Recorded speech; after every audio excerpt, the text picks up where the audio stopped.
Welcome, my digital pathology trailblazers. And today we did the second edition of DigiPath Digest. I think it was better than the first one.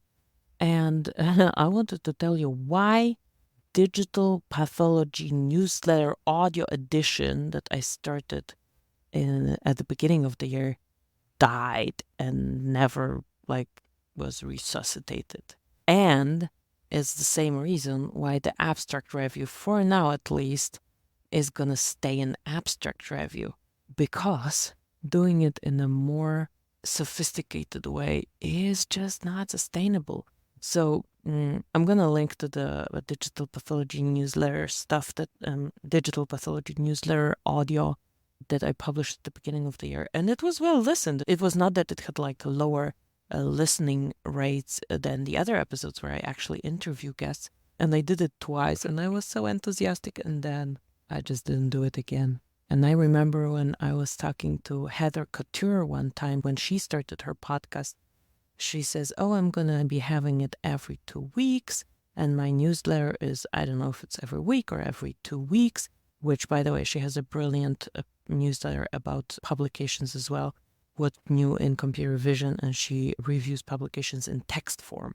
Anyway, and she tells me, "Oh, this is what I know I can do sustainably." And I said, "Oh, I want to do every week." And if you listen to my stuff, you know it's not out there every week. It's whenever it can get out in parallel to life and work and everything. So anyway, she is super consistent. So when I grow up, I want to be like Heather and be consistent. For now, this is my next attempt on a consistency of showing up for you, of discussing digital pathology, innovation, discoveries, developments from abstracts. And why am I keeping it to abstract? Sometimes there are going to be longer journal clubs.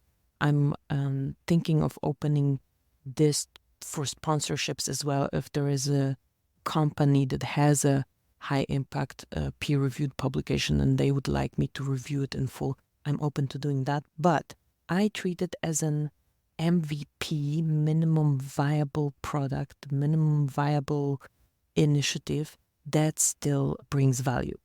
So I actually structured it better than last week. And last week's episode you can see on YouTube. I didn't put it on the podcast. Well, I just didn't do it. And also it was less structured.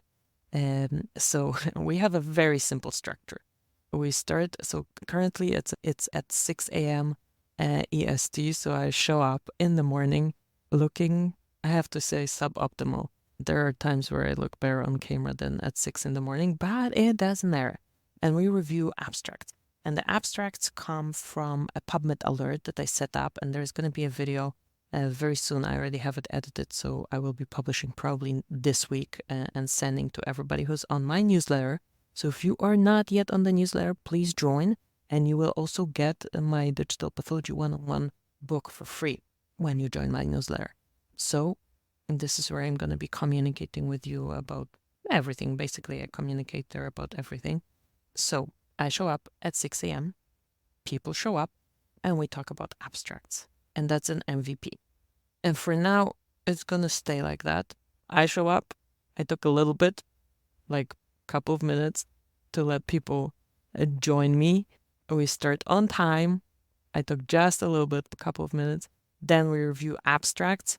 I will aim for minimum 3 abstracts. So to review abstracts, to see what they wrote and to explain it into normal language and what actually happens, it takes me 10, well, maybe 7 minutes per abstract. So we end up having these live streams. You'll see, because I'm going to include the audio version of it.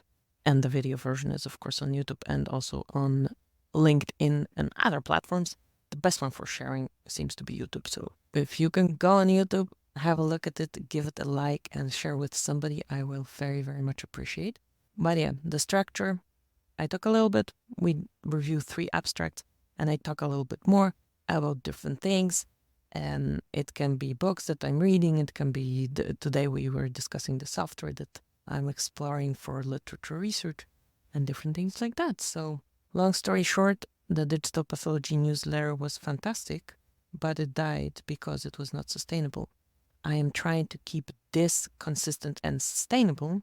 So keep me accountable by commenting and posting whenever I share these live streams, and have a listen to what we did today.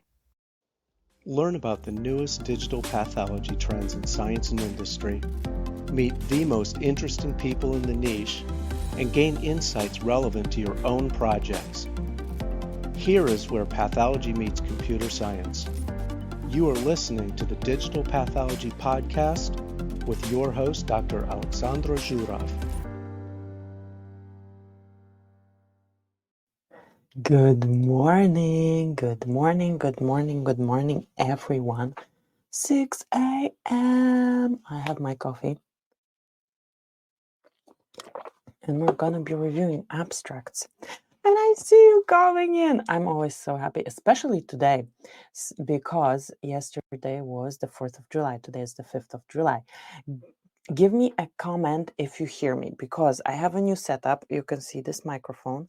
Let me know where you are tuning in from in the comments, in the chat, so that I know that you guys hear me, and we can proceed with our DigiPath Digest. I'm going to post a comment myself to say hi to everyone. Let me know what time is it actually? What time is it where you are? I want to know. It's 6 a.m. here, and I see my comment, but I need to see something from you to be sure that my setup is working. I see the camera is working, but I don't know if the audio is working.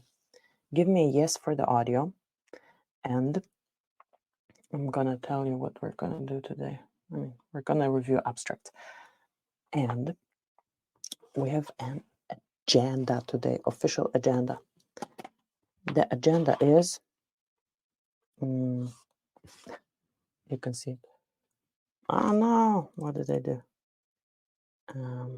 Okay, agenda. Okay, yes, people are hearing me. Fantastic, thank you, Nick. So the agenda is, I'm gonna talk a little, then we're gonna do the abstracts, and then I'm gonna talk some more, because if somebody doesn't want me to talk too long, then they can just leave after the abstracts. So because today is after 4th of July, I assume people in the US are not gonna wake up and join us. So I'm gonna send them the recording. So let's just start. Let's just do it. And today we have the abstracts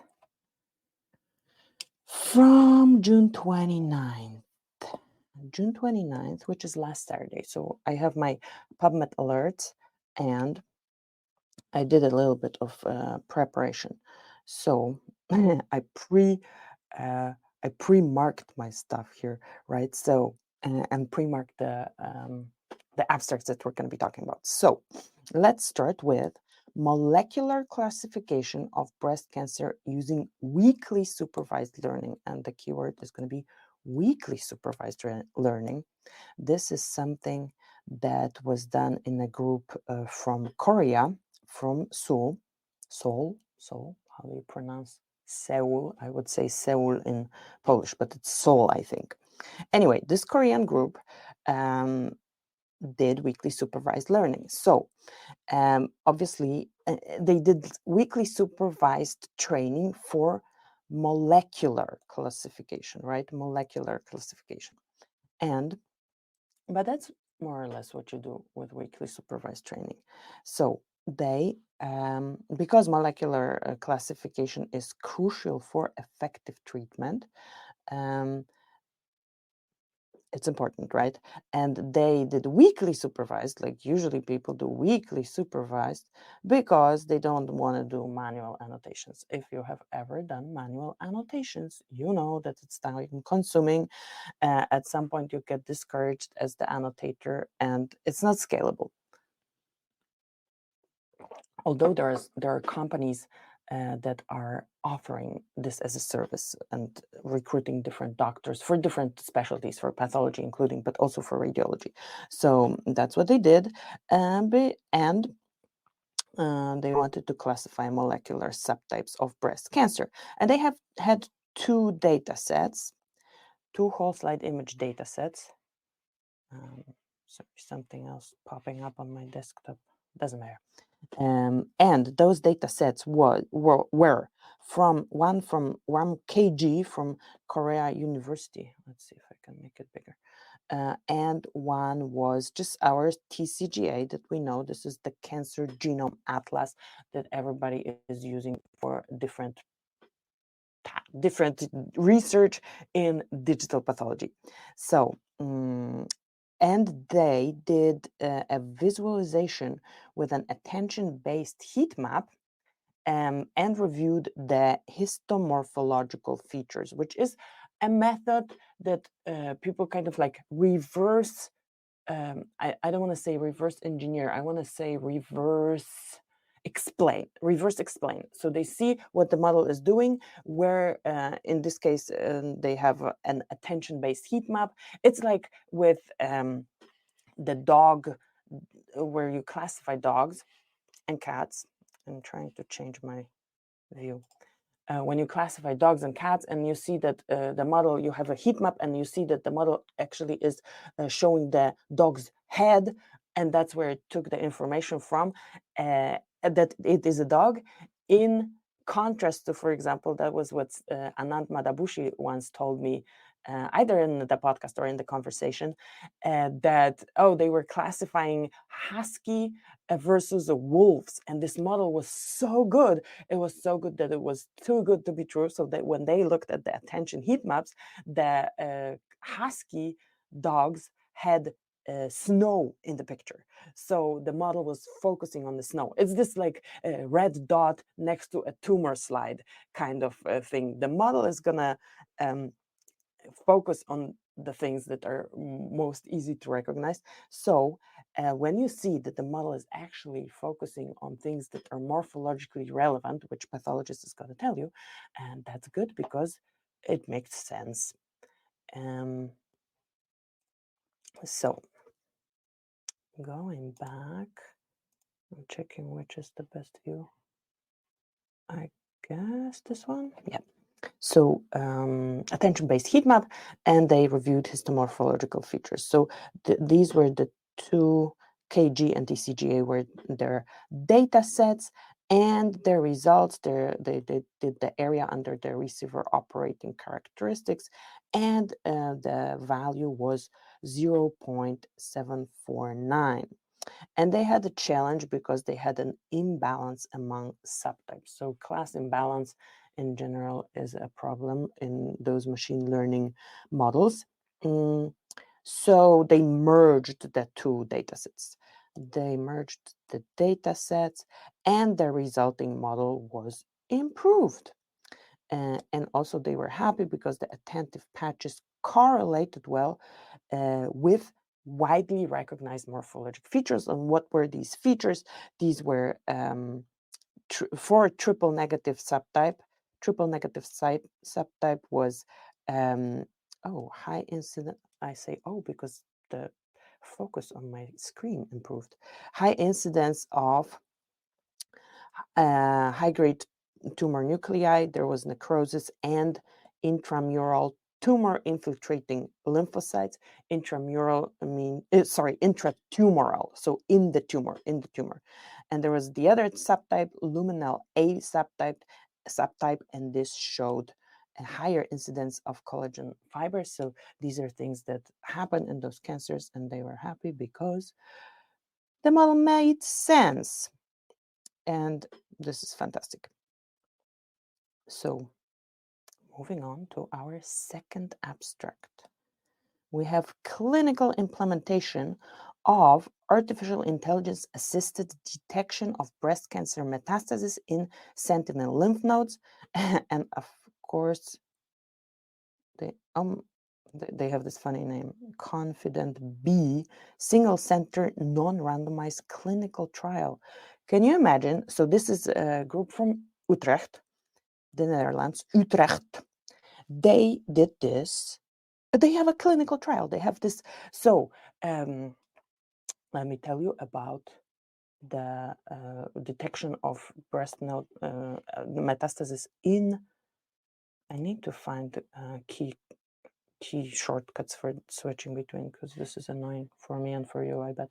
So anyway, 2017 and 2016, there was this famous chameleon challenge. Chameleon challenge was detecting breast cancer metastasis in lymph nodes.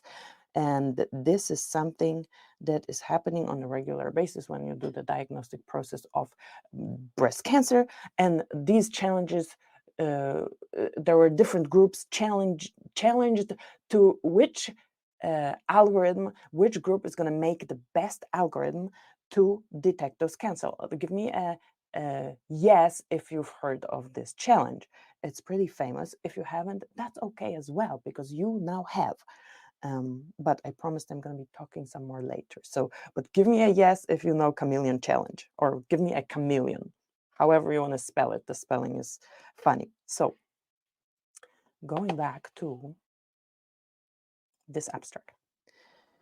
So they have something. What do they have? They have an AI assistant detection in a clinical trial. I think it's a big deal. Also, if you look where it's published, it's Nature Cancer. This is big deal, right? Utrecht has this clinical trial. So let's see what they did. Of course, assessing sentinel lymph nodes for breast cancer metastasis is a treatment guiding. So treatment guiding, we do it to determine what the treatment is going to be. And labor intensive, right? You have to look for little tiny foci of epithelial cells, which are the tumor cells in a lymph node that is full of a lot of lymphoid cells, like a bunch of lymphoid cells together in a sheet, and then you are looking for an epithelial cell. It's costly. I'm like, why is it costly? Because you have to stare at it a long time? No, as well, but it's costly because sorry, disappeared my paper. It's costly because you do IHC, and IHC costs money. So you do it in morphologically negative cases. So the moment you don't find it, you have to do IHC. And this is a clinical trial, right? And in this clinical trial, an AI-assisted workflow for detecting breast cancer metastases in sentinel lymph nodes was studied. When was it done? It was done from September 2022 to May 2023. So it's less than a year. We had 190 specimen, 190 lymph nodes in this trial, and we had an intervention arm. Let me use some, maybe green. Sorry, I have to do this. That's okay. Intervention arm, 100 people or 100 of those lymph nodes, and the control arm. And what happened? In both arms, we used whole slide images, so digital whole slide images of H&E sections were assessed by an expert pathologist. I think if you're a pathologist, you're an expert. Expert pathologist is even higher level. Anyway, this pathologist was assisted by the metastasis detection app from Visiopharm. Here, let's clap and congratulate Visiopharm on making, like, they are in a clinical trial. How cool is that? And the Visiopharm, you can use it, you can buy it.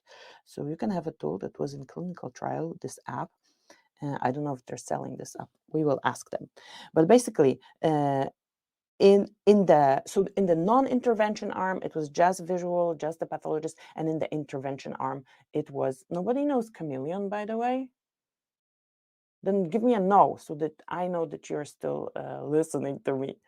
And so the metastasis detection app was in the intervention arm. And what were our results? First, we had a primary endpoint, and it showed reduced adjusted relative risk. I don't really know what this metric is, but it's reduced adjusted relative risk of IHCUs.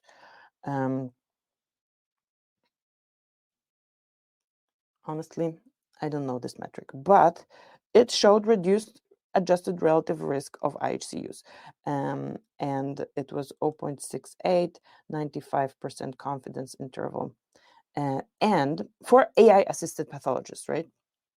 And then there was a cost saving. They actually calculated that it was $3,000 less. Well, they saved $3,000, not dollars, euro, because that was Utrecht. It was, and so they saved money with AI. And the secondary endpoints showed that there was also time reduction, but they didn't write in the abstract how much time reduction. That's okay. And then 30% improved sensitivity for AI-assisted pathologists. This is huge. 30% is a lot. From the cases that you... So 30% didn't have to have IHC anymore because you already saw it on H&E with the app. That is big. I think this is a lot. So we have this particular paper that says, oh, AI saved cost and the pathologist was more efficient. And then we have this other abstract that I thought was interesting to include today because I don't think we talk too much about that. I kind of have it in the back of my head. So the title of this abstract is The Environmental Impact of Digital Technology and Artificial Intelligence in the Time of Digital Pathology. And this particular one, where's the rest of my abstracts? I don't have it. That's okay, guys. Let me find it in my... Give me 1 minute. I'm gonna stop screen for a second and I'm gonna search it for you. In the meantime, tell me what time is it where you are. Tell me what time is it and where are you tuning in from? And I will quickly find my other abstract. Maybe I will not have my markings. It can be that I will not have my markings. No, I have it.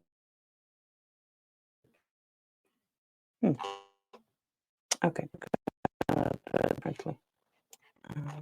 1 second. I have everything. I don't know why I didn't open. That's okay. I'm gonna open this one. Maybe it will work. Okay, there are people in Dublin in Europe. I was suspecting in Europe today. I was suspecting a lower. Okay, is it working now? Yes, it is. Sorry, guys. I don't know why this app did this to me, but we can present it right now again. Share screen, and we're gonna do entire screen, and we're gonna do our abstract. Apologies for this. And you guys are 17 in Dublin. I assume in UK it's the same. Fantastic. Thank you for joining me. Okay, so we have our abstract. And we just said that, oh, clinical trials said you can save $3,000, €3,000, and it's all fantastic, 30% improved sensitivity. But I have to check €3,000 like per case or per what? Because if it's just €3,000, that's not that much. That's okay. But then we go and the French authorities say that we need to be mindful about the environmental impact of all this. It's not at zero cost, right? So this is a group from France, and I have my special comment. Let's see if the comment opens. But basically, what they tell us is that this is the future. We're doing digital pathology, but actually, we need to be mindful about this not being free. It's not a free lunch, right? There's never a free lunch. I wish there was. So they say, of course, they bring up the global warming, overstepping of planetary limits, threatening human health and the functioning of the healthcare system. And this functioning of the healthcare system, I think it's probably not specific to France. I've been reading several books about US healthcare system and that it's like semi-collapsing. But anyway, so the French government's Délégation Ministérielle is saying that in spite of everybody saying, oh, digital pathology processes dematerialization. So like, let's say we can maybe skip IHC, so we don't have to use so many reagents.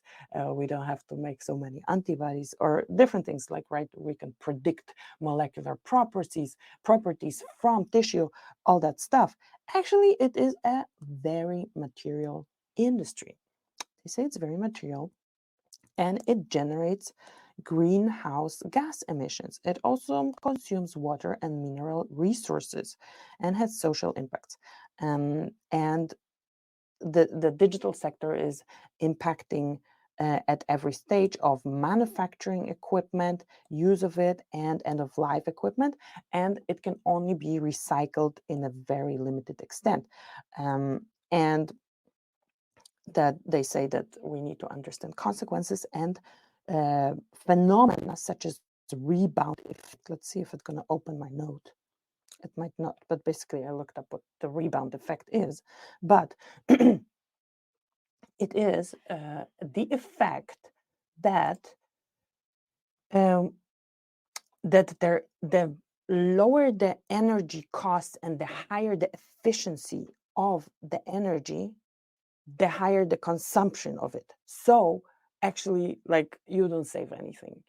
I don't know, you can probably like compare it to the accessibility. Like, the cheaper the food is, the more people eat and the more obese there are, and then you have a problem. So here, I don't know if it's a good analogy, but basically everything is getting more efficient, cheaper, and then you start using it more. So actually the cost is the same.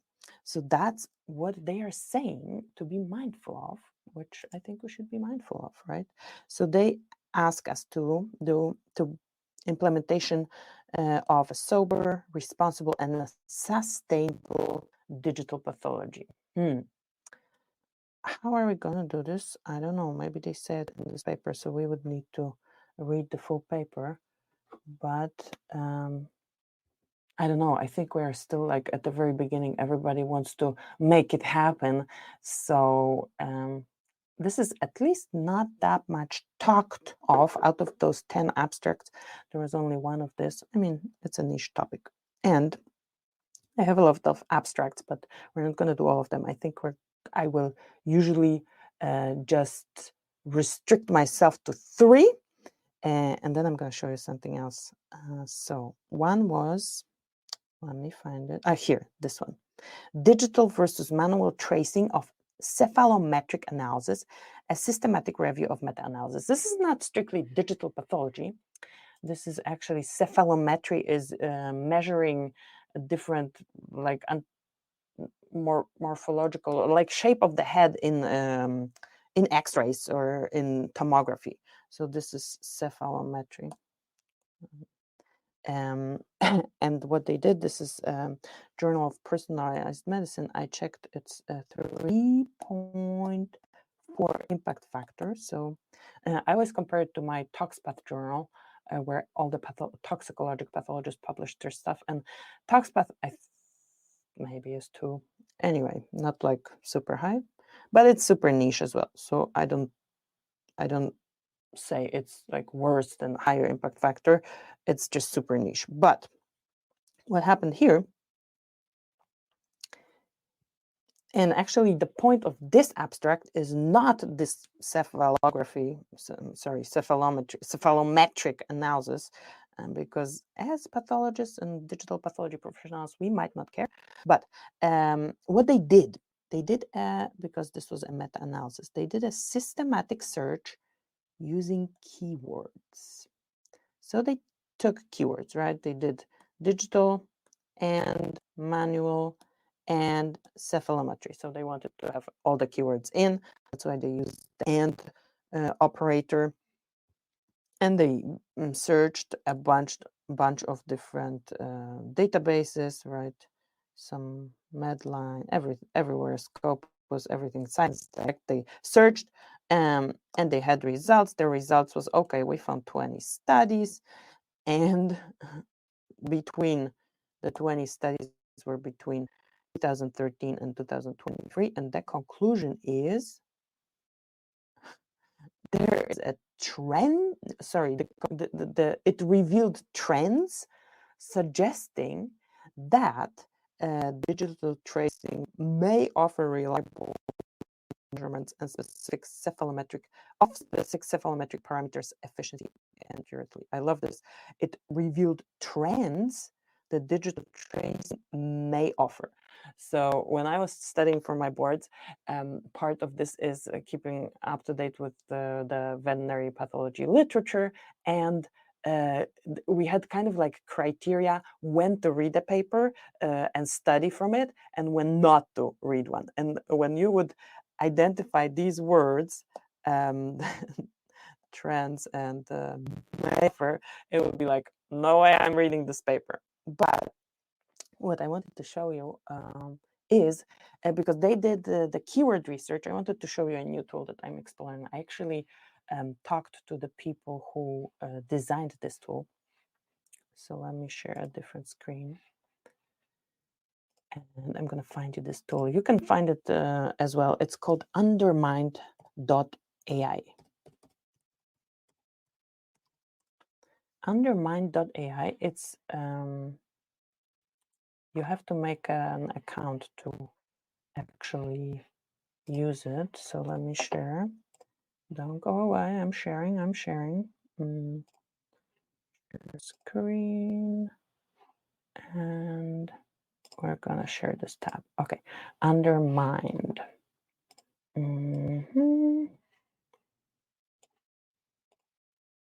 Sorry, this content is no longer available.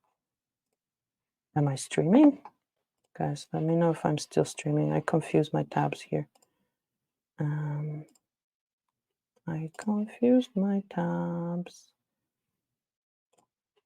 but I'll find myself. Okay, I am streaming, sorry. I am, but stuff happened, sorry. Anyway, so this Undermined, I want to show it to you. This is like a different, it's not really PubMed or, I'm so confused with the tabs. Anyway, let me focus on this. So there is, they call it the radically good scientific search. So scientific search in, I would call it literature research as opposed to keyword research. And that's how the founders are also positioning it. So search now, and I already have an account. You can have accounts. So when I look at pricing, there is a free pro and heat, but at the free one. So, and I have some searchers, but let's I will check this stuff. Yeah, search now. Let's search now. For example, for what tools have been tested? What AI tools? What AI tools have been tested for detection of lymph node metastasis? Detection of lymph node metastasis, and I'm making spelling mistakes, in breast cancer. Let's see what it says. So it's going to tell me that it understands what I'm looking for, and it tells me to like have a better query, because this is large language model based. This is AI based. It searches the databases with an AI model so that it's more semantic search rather than keyword search. Well, I'll just repeat my stuff and let's see what it tells me. Many AI tools. Can you specify if you're interested in AI tools tested in histopathological images, radiologic scans, or other types of medical imaging? I love it. Okay, I'm interested. I'm interested in histopathology.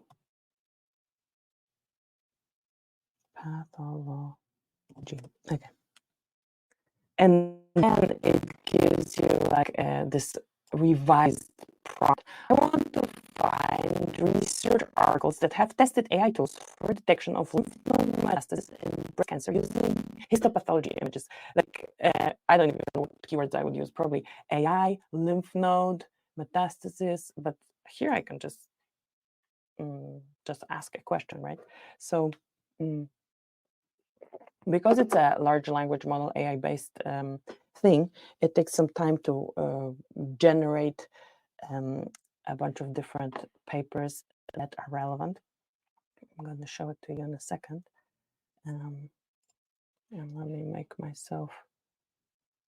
show you this in a different way, actually. Let me show you what it's doing. It's basically not doing anything. It's doing its search. Thank you for the confirmation. And I want you to wait. And it says it typically takes 2 to 3 minutes to generate deep systematic search. So what I would use this for, so now I have the PubMed alerts, and actually I'm going to be publishing a video how to set them up. So I'm going to share it if you guys are on my list, then you're going to get this email for sure. And if you want to share it with other people, I would very much appreciate. So I'm going to keep receiving those PubMed alerts. And this week I was already more prepared, right? I had my abstracts pre-marked. I had 30 abstracts picked. So my way of getting better is just going to be doing it every week in the morning, maybe later. I don't have to do it in the morning, because yesterday we finished 4th of July celebrations at 11, and I was going to sleep, and I'm like, okay, and then I remembered, no, I need to do the journal club. I need to do the abstract. So during the night, I was waking up not to oversleep. I'm like, there's going to be people waiting for me. I don't care how many. I need to show up. So I did that. I pre-read the abstract. It was pre-marked. The next thing I want to do is maybe like highlight which journal and like what impact factor the journals have, or something like to rank them in one way or another. I might be doing it or not, because I might just go by personal preferences, and you go with it, or you have your own alerts, which there's going to be a video how to do it. And you can also put your own keywords. The keywords I put in were artificial intelligence and digital pathology. So everything that has artificial intelligence and digital pathology. Sometimes, last week we had the plant pathology, and now we had radiology paper included. That's okay, right? But that's keyword search, and I want to show this semantic search. What I asked those founders is to show side by side the results from the Undermined.ai, Google Scholar, and PubMed, and they say, well, we actually did it, and they have a white paper. Once this runs, I'm going to show you the white paper that they have a figure about how is it different from the other keyword based searches? But what I would use it for is exactly like for a systematic literature search that is more based on a scientific question, or when I am starting a project and I want to know, okay, what has already been done? So for example, in this case, okay, it's ready. Guys, let's have a look at it. In this case, let me do this. And I have to go to this tab actually.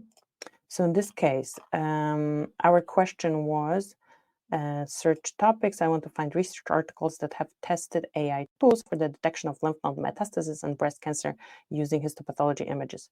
And oh, I have a lot of, so what happens? It has this, it tells me, so far I've completely analyzed 100 almost promising papers. And I found 52 to 57 that are relevant, meaning that's a lot. When I look for TalkSpot stuff, you're like 5 to 10 that were relevant, which is probably 61% of all that exists. Like if this is already 61%, I would probably be done with my search. But basically, let's see if we have the one that we actually discussed, the one from Utrecht. Let me check which who was the first author. C. van Dooyeweerd from Utrecht. Let's see if we have van Dooyeweerd. I don't know. But anyway, what you get here is like a topic match is this 100% match. Then year, okay, we can only take last 2 years, and we can go by years. So was there? Yes, this is our paper, guys. It found it. So yeah, so PubMed versus Undermined. We at least have a tie. It has 99% relevance, and it's very recent. And then the other ones. So when I was talking to the founders, and I was like, okay, so I did a similar test. Like we did a little test. Okay, I had stuff from PubMed, and I'm asking a question, and I'm checking. Oh, is it there? And it's there. And they said, well, you found it. You like knew what you were looking for. But actually, if you have 100% score, then all the other papers are also relevant. So here they have a lower score. So basically, I found how many? 1, 2, 3, 4, 5, 6, 7, 8, 9 that are relevant, and it ranks them by relevance, which they have like an algorithm. And this one is super new, so it has still 0 citation in their database. The new ones have 0 citations, but they're super relevant.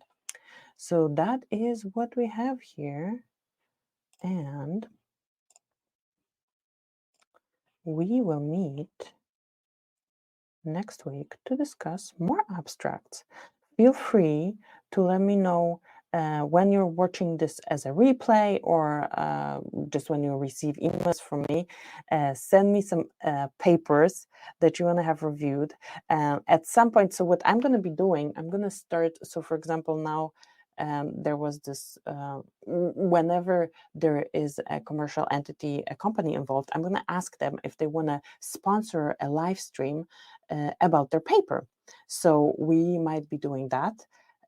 And that's it for today, guys. You have a wonderful day. Thank you so much for joining me. Thank you so much for staying till the end. And I will show up next week with new abstracts and figure out a way to do it better. You can give me feedback. I got some feedback after last week's live, what to do better. Some of the feedback, some of the feedback was, oh, go more in depth into one paper. I might be doing this sometimes. For me, the idea is to show up and give like this quick win, quick value that also does not require me to prepare a lot in advance, because I'm going to be doing this every week, especially in the morning. There is no way I can. And yes, last week I already, like, after the last live stream, I was like, oh, let me put the presentation, let me put all those images, let me, like, do it better. And I started building a PowerPoint presentation, and then I'm like, no, that is not the point of this particular activity. The activity is to show up, go on a regular basis. This is kind of a bite-sized information, and that's how I'm going to keep it. It will evolve, if we have sponsors that have relevant papers, it's then we're going to be talking about them. That's okay as well, and I'm going to let you know ahead of time. Thank you so much, and I talk to you on the next live stream, in the next video, and in the next email.